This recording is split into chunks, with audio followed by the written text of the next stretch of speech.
여러분 안녕하십니까? 사순절 37일째 날을 맞이했습니다. 이제 사순절이 다 끝나가고 있습니다. 여러분 사순절이 끝나도 하나님 말씀 묵상하는 일을 게을리하지 않기를 바랍니다. 늘 하나님의 말씀과 함께 하루를 시작하기를 소원합니다. 함께 기도하겠습니다. 역사를 주관하시는 하나님 아버지, 우리 삶이 어떤 사람이나 환경에 달려있는 것이 아니라 하나님의 주권 속에 있음을 믿습니다. 오늘도 우리의 자리 때문에 진리를 외면하거나 정의롭지 못한 선택을 하지 않도록 인도하여 주십시오. 예수님의 이름으로 기도합니다. 아멘. 네, 오늘 함께 묵상할 말씀은 사도행전 25장 20절에서 27절까지 말씀입니다. 사도행전 25장 20절에서 27절까지 말씀을 함께 읽겠습니다. 내가 이 일에 대하여 어떻게 심리할는지 몰라서 바울에게 묻되 예루살렘에 올라가서 이 일의 신문을 받으려느냐 한즉 바울은 황제의 판결을 받도록 자기를 지켜주기를 호소하므로 내가 그를 가이사에게 보내기까지 지켜두라 명하였노라 하니 아그리빠가 베스도에게 이르되 나도 이 사람의 말을 듣고자 하노라. 베스도가 이르되 내일 들으시리이다 하더라. 이튿날 아그리빠와 버니게가 크게 위엄을 갖추고 와서 천부장들과 시중에 높은 사람들과 함께 접견 장소에 들어오고 베스도의 명으로 바울을 데려오니 베스도가 말하되 아그리빠 왕과 여기 같이 있는 여러분이여, 당신들이 보는 이 사람은 유대의 모든 무리가 크게 외치되 살려두지 못할 사람이라고 하여 예루살렘에서와 여기서도 내게 청혼하였으나 내가 살피건대 죽일 죄를 범한 일이 없더이다. 그러나 그가 황제에게 상소한 고로 보내기로 결정하였나이다.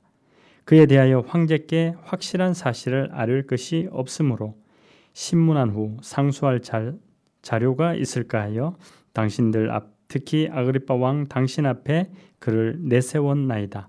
그 죄목도 밝히지 아니하고 죄수를 보내는 것이 무리한 일인 줄 아나이다 하였더라. 아멘.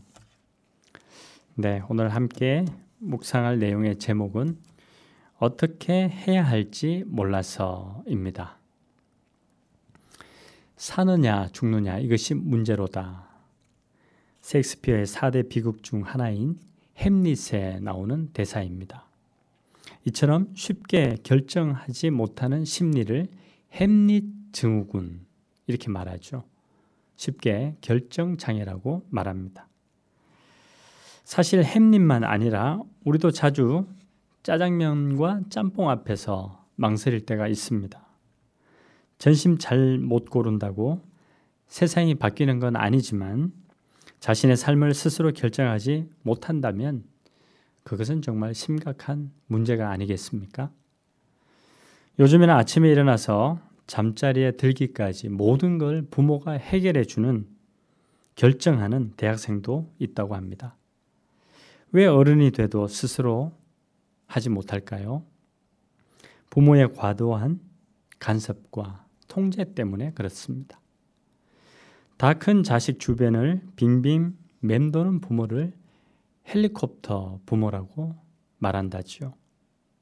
그 부모가 죽고 나면 덩치 큰 결정장애 아이만 남을 텐데 그때는 어쩌라고 그러는 걸까요? 오늘 아주 중요한 바울의 재판에서 결정을 못하는 일을 두고 우리가 다시 한번 생각해 보기를 원합니다. 이 문제를 어떻게 심리해야 할지 몰라서 로마의 총독인 베스도가 한 말입니다. 베스도는 벨릭스의 후임으로 온 총독입니다. 60년에 네로 황제가 보냈습니다. 전임 총독이 일에는 관심이 전혀 없고 돈에만 눈이 불을 켰으니 새로 부임한 베스도는 할 일이 산더미 같았습니다. 우리 앞에 본 대로 벨릭스가 그랬죠. 그 중에 전임 총독이 뇌물을 바라며 2년이나 뭉갠 사건이 있었습니다.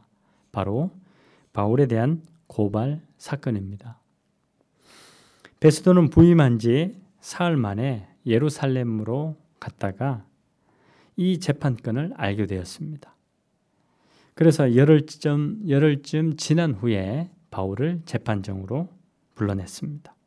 그런데 그는 자기가 재판하지 않고 바울에게 예루살렘으로 가서 재판을 받으라고 했습니다. 왜 그랬을까요? 그에게는 바울의 무죄보다 유대인들의 환심을 사는 것이 더 중요했기 때문에 그렇습니다. 그러나 바울은 이를 거부하고 로마 황제에게 상소합니다. 그때 헤롯의 아들 아그리빠 왕이 버니게를 동반하고 신임 총독에게 인사하러 왔습니다. 여기 나오는 아그리빠는 헤롯 아그리빠 2세입니다. 이 헤롯의 가계가 워낙 복잡해서 여러분들에게 다 설명할 수는 없지만 지금 이 아그리빠도 굉장히 좀 문제가 심각하거든요. 보십시오. 버니게는 아그리빠의 동생이자 애첩입니다. 동생이자 애첩이래요. 그러니까 근친, 상간 이런 일들이 헤롯 가게에 일어나거든요. 어쨌든 베스도는 바울을 아그리빠 왕 앞에 세웁니다. 바울의 이야기를 다 듣고 난 아그리빠는 어떻게 생각했을까요? 바울이 유죄라고 판단했을까요? 아닙니다. 그는 바울이 무죄라고 결론 지었습니다. 베스도와 아그리빠는 재판정에서 나와 서로 이렇게 말했습니다. 그 사람은 사형을 받을 만한 일을 한 것이 하나도 없어. 둘 다 무죄를 이야기하고 있죠. 그렇게 모든 심리가 끝났습니다. 이제 그들의 책무에 따라 판결을 내려야 합니다. 어떻게 되었을까요? 당연히 바울에게 무죄 판결로 석방을 해야 됩니다. 그런데 아닙니다. 그들은 또다시 그들이 해야 할 결정을 하지 못하고 로마 황제에게 떠넘겼습니다. 베스도의 말대로 어떻게 해야 할지 몰라서 그랬을까요? 아니죠. 자기 자리를 지키기 위해서입니다. 바울이 황제에게 상소한다고 했으니 명분도 충분했죠.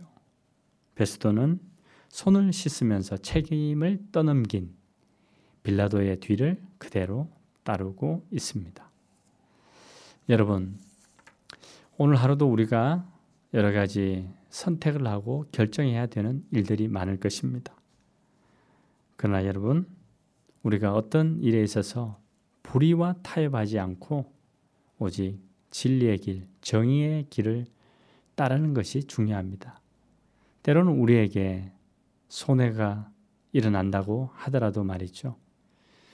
오늘도 여러분의 삶에 하나님의 공의와 정의가 세워지는 그런 하루가 되기를 소원합니다.